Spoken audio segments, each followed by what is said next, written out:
Welcome to episode 2 of the Buzzbusters podcast. Today, we're getting down into the nitty-gritty of nuts. Speaking of nuts, that's a cool shirt you got there, Liam. Yeah, representing Hank's Guitar Shop over here. Let's get into it.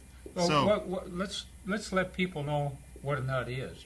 I've talked to players been playing for decades that had no clue what the nut was. Really? So, the nut is a little piece of bone, plastic, it could be infused with graphite, and there's many different brands and materials as long as they're dense enough.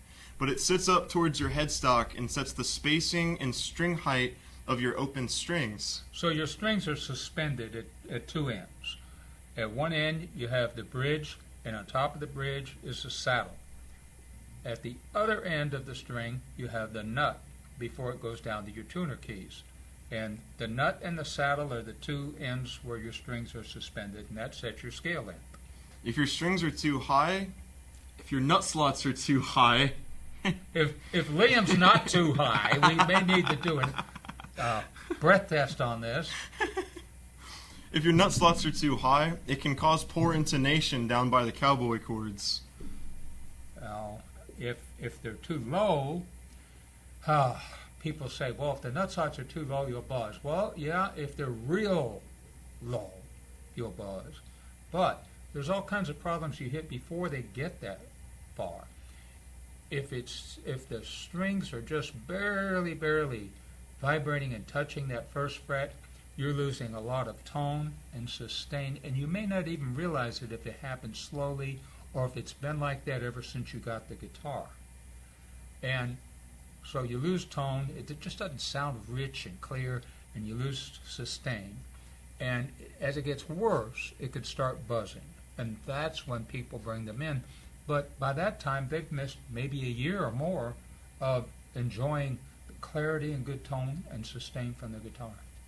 One thing we hear a lot, or rather people ask us, is do bone nuts actually, cause better tone or to increase the quality of your tone? And the answer from the bovine lobby is definitely not. You do not want bone of any kind, especially cattle bone. We do think that bone nuts last longer than plastic, because if you think about metal hitting a plastic slot over and over again, it's going to wear down a lot quicker than bone. Well, you got more than one grade of plastic. You've got your cheap plastic nuts, and we can tell the difference because we do a lot of nut filing. And when we file the cheap plastic, man, you have to be careful. That file will cut through it quickly. So will your strings, right? The strings will cut too.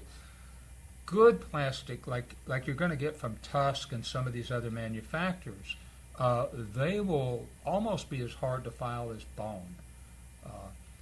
All the talk about the difference in tone, though, I don't know. You got to have pretty highly developed ears, probably like rabbit ears or something. You hear a cricket fart? Probably can't tell the difference between plastic and bone. One of the things that a lot of people don't know about is how important it is to properly file the proper back angle on the back of the nut.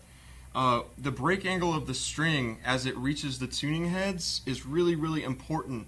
And if you've ever had the problem of, say, tuning up your G string and all of a sudden it starts to catch on the back of that nut, more than likely your nut slots have been filed at a more straight angle rather than at a downward angle. Well, they actually come that way.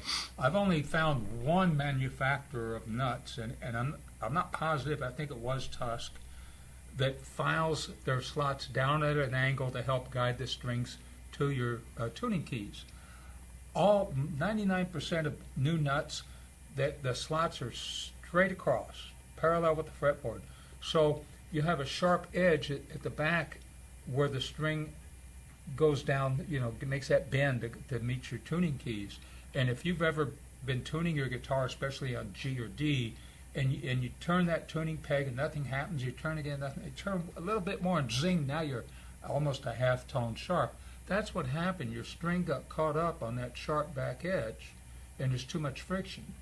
And so the slots need to not only be filed angled down toward the tuning keys, but that back edge, just the back edge, needs to be rounded too, so the string glides as it follows the slot along the nut. Hank, you think these guys have had enough nut talk for the day? I don't know. Are you tired of listening to a couple of nuts talk about nuts? Tune in next week for another episode of the Buzzbusters podcast. Thanks a lot for watching, guys.